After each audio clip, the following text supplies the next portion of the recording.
Now, we're joined by one of the survivors of the World Trade Center, and as we talk about the future, as we talk about security, we want to keep our focus on the struggle to find survivors of the World Trade Centers.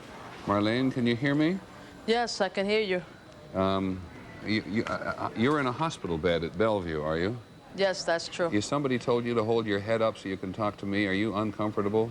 No, I'm okay. I'm feeling a lot better. Yeah, okay, because if you want to put your head back, please do. No, it's okay. Okay, so tell me how you're feeling. How did you get there? What happened to you?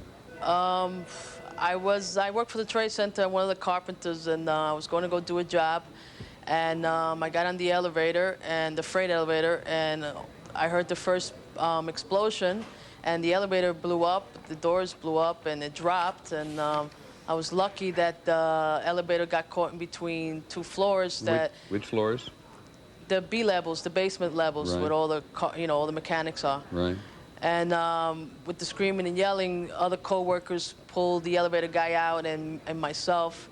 I was laying there for about 40 minutes, and my boss couldn't wait for the EMS. He went crazy. He says, "Get her out of here, get her out of here." And he was able to get me out through Barkley Street to the parking lot, and I want to thank him for saving me, because if I would have stood down there, I wouldn't have been here today. At what point did you actually get out of the building? When everything first started, according to the hospital, I was the first trauma patient that walked in here. So I was lucky to be one of the first, but after the first explosion, I was laying on the floor about 40 minutes. And how well do you know that subterranean part of the World Trade Center? Well, I worked for the building for 15 years. I think I know it from the back of my hand. Really, I didn't expect this bombing to occur after the first one, since I was in the first one also. Right. But when I heard that explosion, that's the first thing I thought was, here we go again, another bomb. And as you lie there, and we're very glad that you've survived, obviously, how hurt are you at this point? Well, I'm doing much better. My body feels like a truck fell on me, but I'm hanging in there. My leg is sprained. They thought it was broken, but lucky it's not broken. So I just need some therapy, and I'll be okay in a week or so. So you were incredibly fortunate. Now tell me. Yes. As you lie there thinking about the investigation and the attempt to find other people in that subterranean world of the World Trade Center, on which so much of the Trade Center collapsed, are you hopeful? I am hopeful, yes, especially after 15 years working there. It's not just co-workers you worry about, but all the people you work among with, the companies, the people you know after so many years. I pray and hope that, as much people possible survive. Do you think it's possible that people have survived in the underground tunnels there? Well, I hope, and then anything's possible. If I made it out, a lot of people in worse situation, they made it out. I'm hoping, praying that they do too. But are there underground tunnels, just because I haven't asked this before, which are strong enough in which people might have been protected from the force of this collapse? I would say so.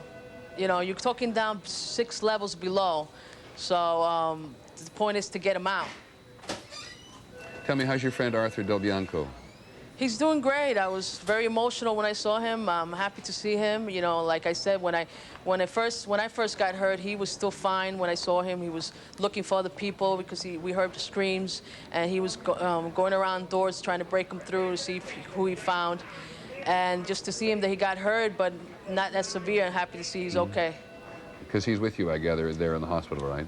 Yes, he is. Yeah. I'm just really curious, just one thing. This is really a very trivial thing. That's a nice Bellevue sign they put up behind you. That poster they put up behind you saying Bellevue Hospital, where you are? Right. Somebody come along and put that up? I don't know. Yeah, I guess so. I don't see what's behind me. There's a Bellevue Hospital sign. Well, we're very glad to hear from you, Marlene, and thank you very much. You've been in touch with your family and your friends? Yes, everybody knows I'm okay. I've gotten phone calls from everybody. The hospital's been great. Okay. Thank you very much indeed. Thank you. To Marlene Cruz, who survived the 1993 explosion, survived this, working in the basement. And it just happens. Bellevue is one of the great hospitals in the United States in so many respects. And when you go somewhere to do an interview, somebody always thinks they'd like to have something saying exactly who it is behind the people who are being interviewed. Absolutely appropriate. Let me just move on to a couple of small pieces of news. There's some